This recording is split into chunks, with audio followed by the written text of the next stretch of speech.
Ja të kemi rikthyer në studio, ashtu sikur se thash në këtë pjesë të radhës në programin tonë do të ndryshojmë atmosferë, do të kthejmë vëmendjen tek figurat, të cilat kanë patur një ndikim shumë të madh në fatet e këtij vendi, në historinë e këtij vendi, edhe që gjithmonë ka patur diskutime shumë të mëdha. Kryesisht kritikat kanë qenë nga pjesa më e madhe negative, megjithatë ka edhe dashamirës të kohës të komunizmit që për shumë ka qenë një fat shumë i keq edhe përjetime shumë të këqija. Gjatë kohës që neve lexojmë shtypin e ditës, shpeshherë frymëzohemi edhe për temat që ne sjellim me të ftuarit tanë këtu në program. Ndaj një emër që ka spikatur shumë në shtypin e ditës kohët e fundit e për cilin Kelvi vazhdimisht ka bërë edhe komente, është pikërisht Nexhmije Hoxha. Ajo ka botuar një libër për cilin neve duam të diskutojmë diçka më shumë në lidhje me faktin se si është botuar, çfarë është thënë aty brenda, edhe a duhen botuar libra të tillë me gazetarin dhe kritikun e letrarë zotin Agim Baçi. Mirëmëngjes dhe mirë se keni ardhur, është kënaqësi për ne t'ju kemi sot këtu. Mirëmëngjes, mirë se u gjeta. Mirëmëngjes. Ju zgjuam ne shumë herë sot apo ndodh të zgjoni shpesh këtë orë? Jo, gjithmonë jam i zgjuar në këtë orë, por të flasësh për Nexhmije në këtë orë, tani se dhe nuk ndodh shpesh.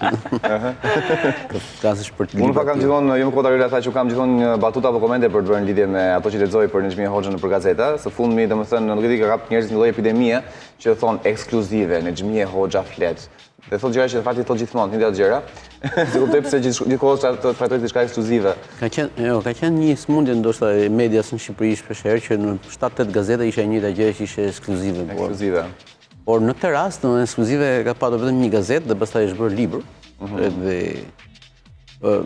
unë në qëndrimin tim për librin e Nexhmijës se kam thënë që Zoti i lë ca njerëz gjallë që të turprojnë të gjallurën e vet, domethënë, dhe ky është një libër që tregon edhe lajthitin se të flasësh edhe pas 30 vjetësh dhe të mendosh që ke një pabesi e madhe ajo prishja e socializmit, një sistem që e denatyron njeriu jo vetëm nga jashtë dhe nga brenda, nga jashtë njerëzit në atë kohë, ju shqyrëzotit nuk e njihni atë kohë, një feshim për shembull në Tiranë, ai me xhaketën blu, ai me pantallonat bezh, ai me aq ishte një shoqëri e bërë si me një gavet dhe një veshje, ndërkohë që ishte denatyruar thellësisht, sepse edhe ai që mendonte se ishte i lirë, se vendoste për tjerët, priste nga momenti në moment që mund të arrestohej, sepse narrativa e gjithë diktaturave është që të krijojë grup armiqësor gjithmonë.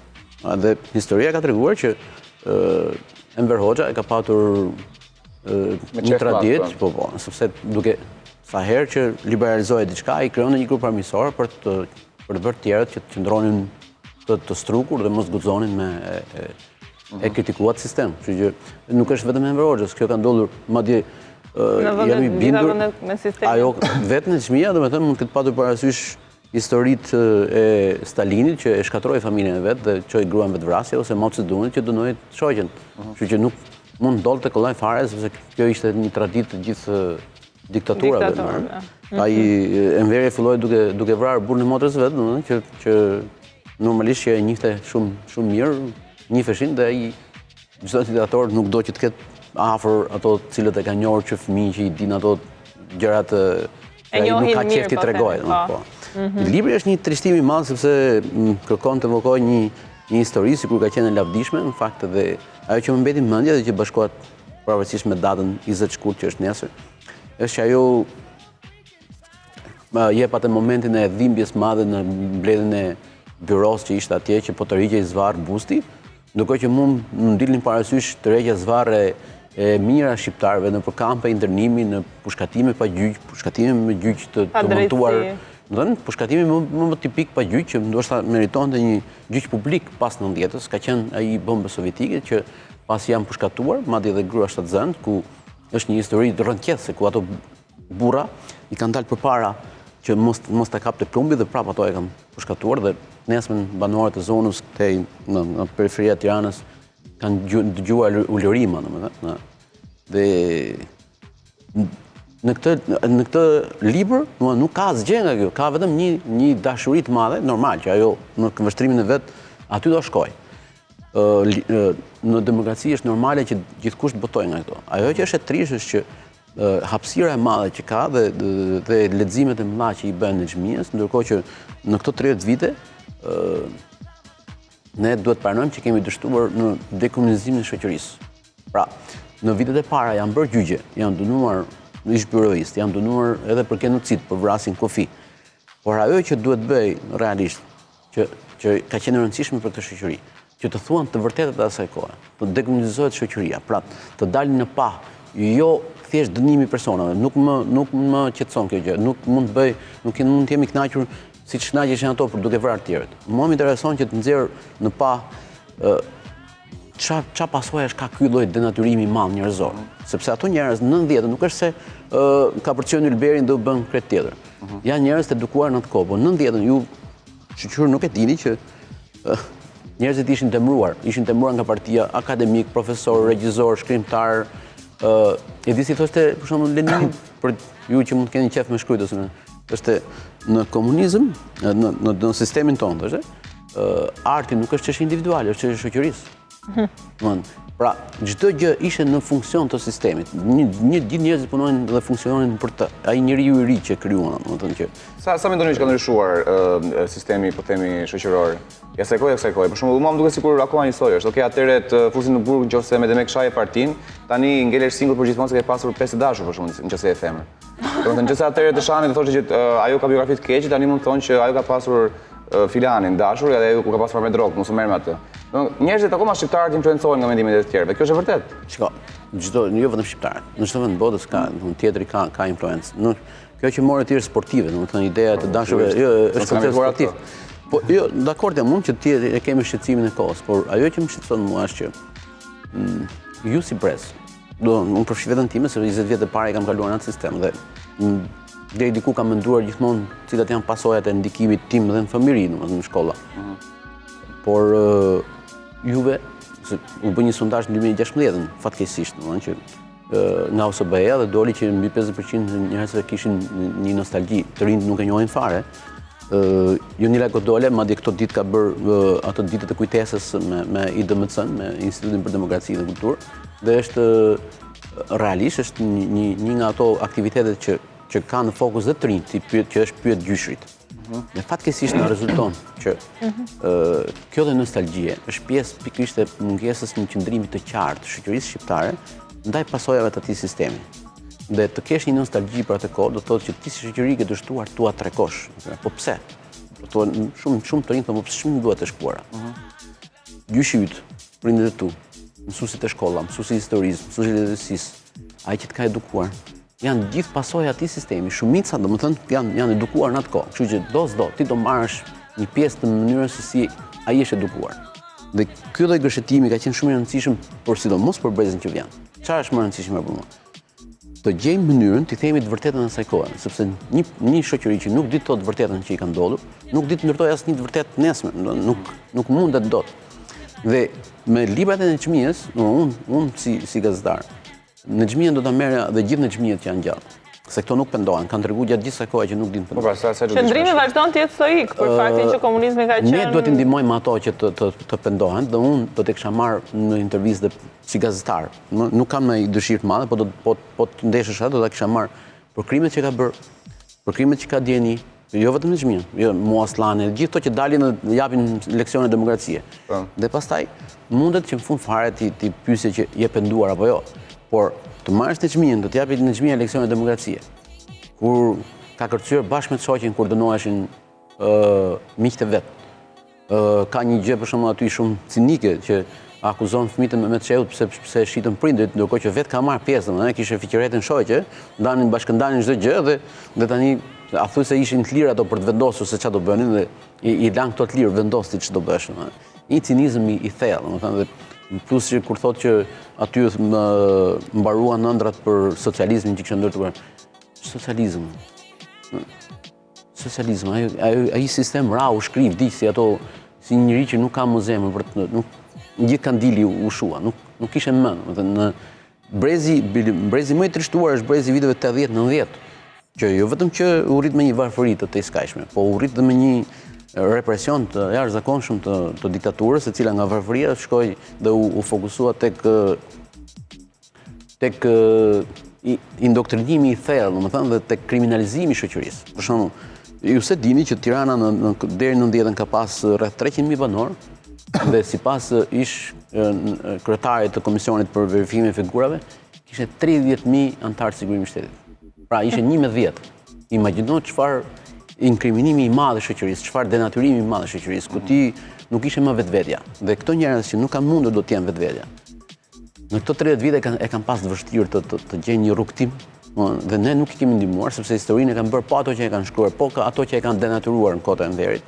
Kanë vazhduar të japin mësim, kanë vazhduar të japin leksione, kanë vazhduar të edukojnë brezat, kanë vazhduar të jenë të pranishëm se nuk vdiqën, ato e kishin rrethin, ato ishin të fuqishëm në gjithë dhënien e kësaj dhe ky është trishtimi i madh. Nuk mund ta tregoj historinë, nuk mund ta rishkruaj historinë. Ai mund dëshmoj se si ka denaturuar. Më shumë, fotografi i Enverit mund të tregoj si ka retushuar fotot e shokëve, edhe pse i retushonte, por nuk mund të tregoj thotë se si bëhet sot ajo. Pra, këtyre njerëzve ne do të marrim pikërisht këtë gjë, edhe ne nuk e kemi bërë. Pra kjo shoqëri ka pas nevojë për një gjyq. Pse arritëm për shkak? Cinizmi më i madh ka qenë edhe para sa vitin e shkuar, ku detyrua dhe Agron Tufa të largohej nga Shqipëria. Ish drejtori i burgut të Qafbarit, Edmond Caja, që sot jeton në Lirë në Gjermani. Ai fliste sikur ato visargjiti e tjerë atje në burgun e Qafbarit kishin qenë të dy komandantë dhe ky i akuzonte, domethënë. Kjo është e turpshme. Të kesh kurajun që pas 30 vjetësh mos i thuash më fal, po ta akuzosh përse ka qenë po, nuk ka qenë i fortë. Ç't do duroj elektrodat e tua ku në gjithë trupin.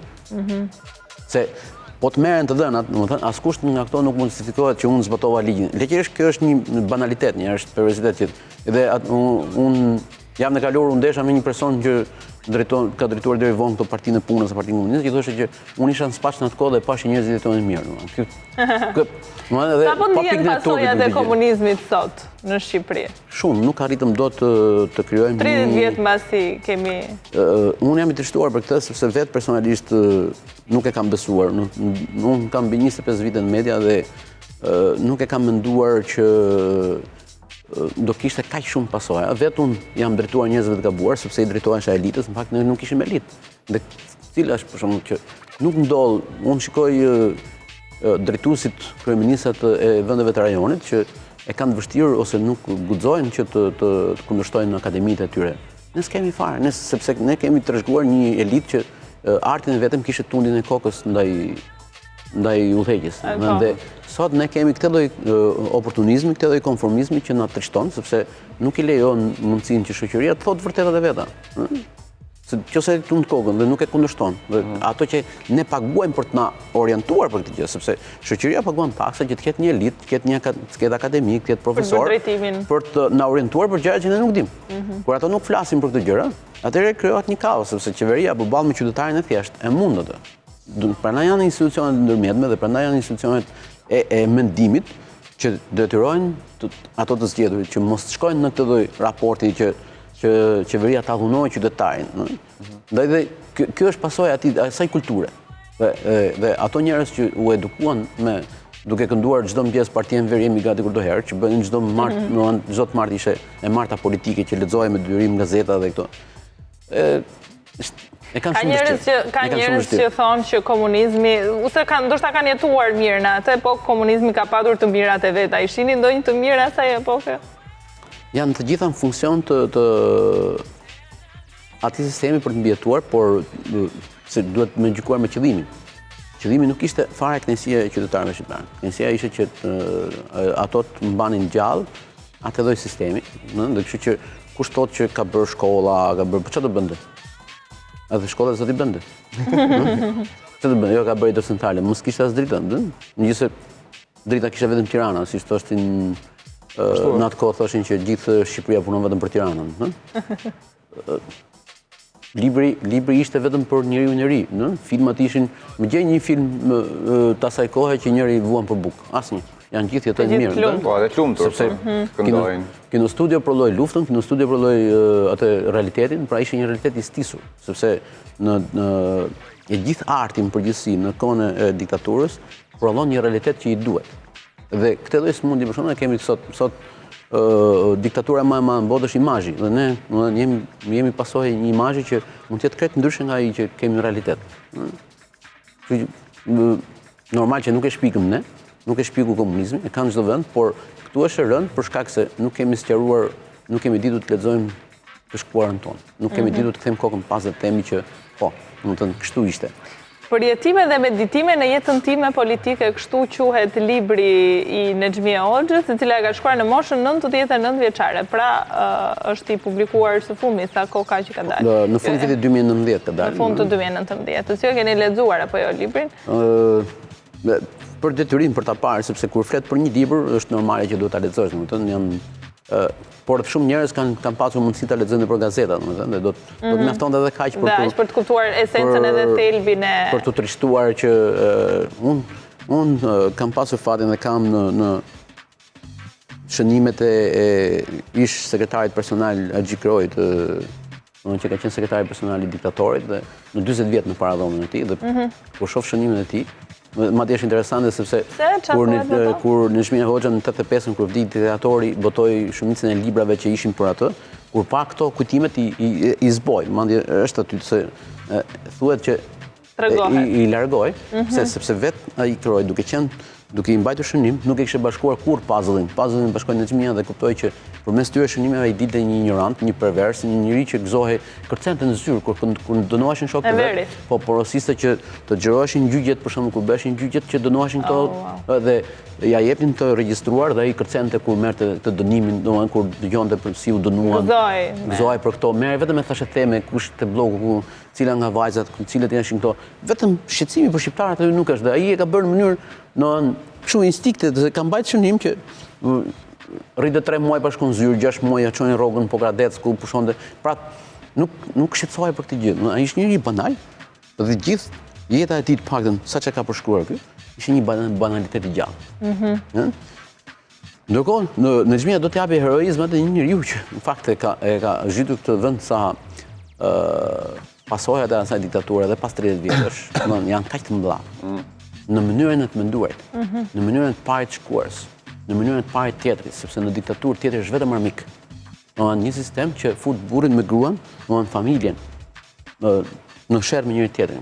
Sepse ai thotë që po të shihni filmat asaj, thotë ti mund të gënjesh shokët, po partinë jo. Ishte një shënim shumë i tmerrshëm te Kurt Kola e ka te libri vetë, thotë në një moment të prindit duke folë në targe, dëgjoj një zhurmë, edhe kur shkojmë fakt, shikojmë poshtë tavolinës, ishte vajza në klasë 5, që më mbante shënim, edhe pse thua tani, se zysha i ka thënë që duhet ta gjejmë armikun dhe brenda familjes. Dhe mbante shënim gjuhën që fliçin prindit. Pra ky ishte indoktrinimi i thellë, i tmerrshëm i atij sistemi që fusten brenda familjes, pra ka ndodhur. Burri me gruan, sepse spionimet brenda familjes. Jo, është një promemorie madje, domethënë filmosur nga vetë në Çeu që në 56-ën, që pasi ndodhën ngjarjet në 53-shin në Rusi, që pasi shkuan dhe thuhet që duhet fusim në radhë të sigurimit të shtetit nga shtresat e përmbysura, nga ish pronarët dhe të përndjekurit, domethënë kështu, me qëllim që po të rrezohet pushtetit kemi mundësi t'i akuzojmë ata. Pra, domethënë një mendje kriminale që nuk mban peng vetëm atë lloj kohe ku ato kanë drejtuar vetë, po edhe të mëvonshme, ku kjo lloj katrahure e madhe në përzirin ideologjike, dhe të kishte mundësi që t'i mbante të lidhur, dhe normalisht nostalgjikët, shiko, e veja diktatorit, e veja e çdo diktatori në gjithë botën po të fliste, do të lexohej. Në vende për shembull si Gjermania, kjo u zgjidh me ligj, se si ndoj kultura vendoset ligjërisht, me ligj që këto të cilët kishin drejtuar në kohët e nazizmit, dhe imagjino sa pak ka qenë atje, nuk kishin drejt flisnin për 20 vite. Ndërkohë, flitesh vetëm për viktimat. Dhe këtu, duke mos folur për këto, janë ato nostalgjikët të cilët shikojmë përmes të librit ose kujtojnë atë kohën, janë shumë njerëz janë lidhur. Atë që rol, po. Por ka një problem. Të gjithë vendet ish komuniste janë të rrezikuar nga nostalgjia dhe për një fakt tjetër. Sepse një njeri i mësuar që ta urdhërojnë dhe t'ia drejtojnë jetën tjerët, e ka të vështirë të orientohet në liri. Po një njeri që akuzon lirinë se e ka penguar, nuk është vetëm banal, është edhe pervers. Se thua që unë pengoj liria zgjedhjes, do thotë që ti thjesht pranon që je një njeri që do vetëm atë hostenin që të drejtohet dikush. Dhe ky zgënjim për shembull që ka qenë sepse në vendet këto liria vjen vështirë dhe njerëzit për shembull në momentin e dështimit thonë, po në atë kohë paktën na çonin punë këtu ose të paktën në atë kohë ishte ndonjë të mirë, po. Por që pothuajse nuk kanë ditur fare ç'ka ndodhur, sa vete janë vrarë, më çka ndodhur sepse s'kishte lajme, kishte vetëm lajme pozitive, kishte vetëm drita e partisë, kishte planin e vetëm kur të vjeçare. humte në një shok vërdall ku është e kanë vrarë iku. Po, dhe s'ki duhet fisë. Çfarë roli luan media në fund fare për ta përmbyllur pak a shumë? Çfarë roli luan media në këtë histori? Se 30 vite më vonë ne po themi që është publikuar një libër, është pompuar ashtu sikur se e thash në shtypin e ditës, thuaj se në pjesën më të madhe të gazetave është pasqyruar kjo lloj dëshmie, po themi e Nexhmije Hoxhës. Çfarë roli luan media dhe çfarë roli duhet të luante? Minimalisht duhet të kishte të dy qëndrimet. Për shembull, po flasim për panoramën që e ka botuar, ka dhe qëndrimin unë. Unë vetë kam shkruar të tjerë, kanë shkruar për këtë lloj trishtimi të madh, domethënë dhe akuzojnë, por ajo që i mungon shoqërisë tonë tash është një gjyq i mirëfill publik për të treguar realisht pasojat tek njeriu, jo vetëm i asaj kohe, por më vonë i atij denatyrimit të thellë që e bëri njeriu që mos ishte më vetvetja. Mos kishte besim as te rrobat e veta. Një njeri që nuk mendonte më me mendimin vet, po atë që i thoshte partia, se nuk i hyshin në punë më mendimet e tij, nuk i hynin në punë, nuk i duhej, i duhej vetëm ajo që i thuaj. Dhe për të thoshte robotik. E shkatron të gjithë familjen e gjithë ficin. Se kështu ka qenë. Shiko, e që kam dëgjuar unë se s'kemi shumë kohë, po jam kurioz të pyes, se jam i sigurt se ti i di shumë më tepër se s'di unë. Kam dëgjuar fjalë që Enver Hoxha ka qenë gay. Në vërtet ka qenë? Realisht, sa njerëz thonë që ka pas çuna që mbante kështu që i përdorte për nevojat e veta. Ato të cilët e njihnin në rinin e vet si bukurosh, ai i pushkatoi. Dhe një nga thashë themet është pikërisht kjo gjë. Zhduke e dosës së tij në Francë, domethënë me këmbgulin e vet zonjës Hoxha, domethënë, ka qenë një nga këto aspektet që e ka fshehur, por mendoj që perversiteti i diktatorëve e përfshin dhe këtë, e përfshin dhe këtë lloj, është një lloj devijimi që përfshihet në të gjitha këto lloj njerëzish, nuk e kanë problem fare, kështu që ti është gejtë devijim, po kam përshtypjen ai devijimi është që mori nusën edhe shfaqet sigurisht, kjo është ideja. Po flasim për një raport që ti nuk e the gej se i kishe bërë libër shkencor apo jo. E the që ishte një gjë që në atë lloj raporti, për atë lloj personi, ishte një gjë që sidomos edhe që predikonte familjen, pjesën e sigurisht të vriste, po të thoshe që ishe gej, kam përshtypjen. Jo, mund të plotësoj atë kuadratin e mbrapsht një njeriu, Mirë. E mbyllim. Faleminderit zoti Baçi që keni qenë me ne sot edhe për të na përcjell këto mendime tuajat. Jam e bindur që edhe për publikun ka qenë një intervistë shumë e këndshme. Ju urojmë të keni një ditë sa më të mbar. Ju falenderoj që i dha mundësi dhe në këto ditë sidomos kur kujtohet 20 shkurti që ta rikujtojmë dhe ta rikthejmë atë rëndësinë e debatit për të shkuarën. Faleminderit. Faleminderit, me siguri do t'ju kemi përsëri në program, ndoshta për të folur edhe për tema të tjera gjithmonë që lidhen me letërsinë e me gazetarin.